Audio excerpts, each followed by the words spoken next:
Untuk perkara yang kami ajukan di pengadilan itu baru dua, atas nama siapa, Henry Surya dan Juni Indira. Dan satunya atas nama Suito Ayub itu adalah masih di penyidikan, mereka melarikan diri sampai saat diketemukan. Bahkan kami sinyalir ada beberapa lagi yang akan bisa menjadi tersangka kalau kita dari konstruksi hukum dari kasus ini ya, karena diawali dengan 23 orang penyerahkan KTP dalam pembentukan koperasi ini, tentu juga itu adalah orang-orang yang berpotensi untuk menjadi tersangka ke depannya. Bahkan ada beberapa direksi dari beberapa perusahaan yang dimiliki oleh Henry Surya di Indosuria ini justru juga akan menjadi potensi untuk dijadikan tersangka. Ke depan ini akan menjadi lebih menarik, mudah-mudahan tidak kita mendapatkan hal seperti ini yang mengagetkan warga seluruh Indonesia ya. Mudah-mudahan seperti itu. Tentu kerjasama ini kan kami lakukan terus dengan penyidik, dengan PPATK, dengan beberapa bank ya, dengan Bu Yeti juga tentunya sebagai ahli ini ingin kami disupport terus untuk menyelesaikan perkara ini. Jadi seperti itu, Mbak. Kami tetap bekerja sama dalam rangka bagaimana menyelesaikan perkara ini secara baik dan uang-uang ini bisa dikembalikan kepada masyarakat seperti itu. Sampai dikembalikan ke masyarakat ya uang-uang nasabah yang terdampak. Bu Yenti, saya akan beralih ke Bu Yenti sekarang. Tadi juga Anda menyebut mengenai adanya indikasi money laundering dari kasus KSP Indosuria ini. Adakah yang bisa dielaborasi mengenai adanya kecurigaan money laundering dari KSP Indosuria ini? Silakan Bu Yenti.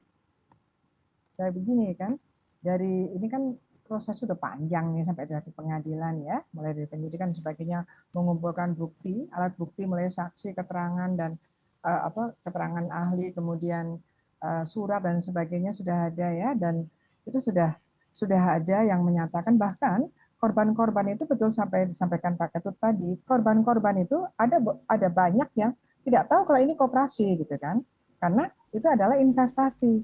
Di situ saja harusnya, menurut saya ya, ini pendapat saya, pengadilan harus lihat dong, ini ada kecurangan yang bedroh, yang kecurangan yang bukan perdata gitu lah. Ini bukan sesuatu yang diperjanjikan atau sesuatu melawan hukumnya matehnya perdata. Ini adalah satu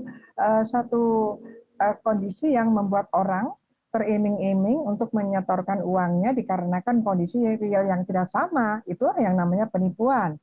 Ataupun yang setelahnya ketika ada dikasihkan koperasi ke apa ya, ada juga sempat ada kospen atau apa gitu kan, istilahnya begitu, tapi tidak dijelaskan itu apa, sehingga korban juga mengatakan kalau kami sejak awal tahu itu koperasi, kami tidak akan top up lagi, tidak akan memberikan lagi. Artinya apa? Ada upaya dari seseorang yang mengumpulkan dana dan tidak minta izin kepada Bank Indonesia atau OJK berdasarkan pasal 46 kan terhimpun. Nah, kemudian suatu saat gagal bayar. Nah, itu kemana? Nah, itu kan karena masukannya itu ada tindak pidana asal, itu framework kita pada waktu itu mulai dari penyidikan ya Pak. Penyidikan kemudian di penuntutan seperti sampai limpah itu seperti itu.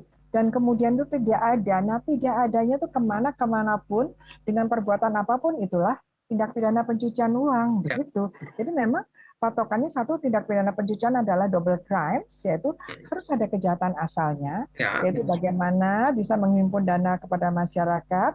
Di satu sisi sekarang kan gagal bayar pada waktu itu ada PKPU dan homologasi dan sebagainya.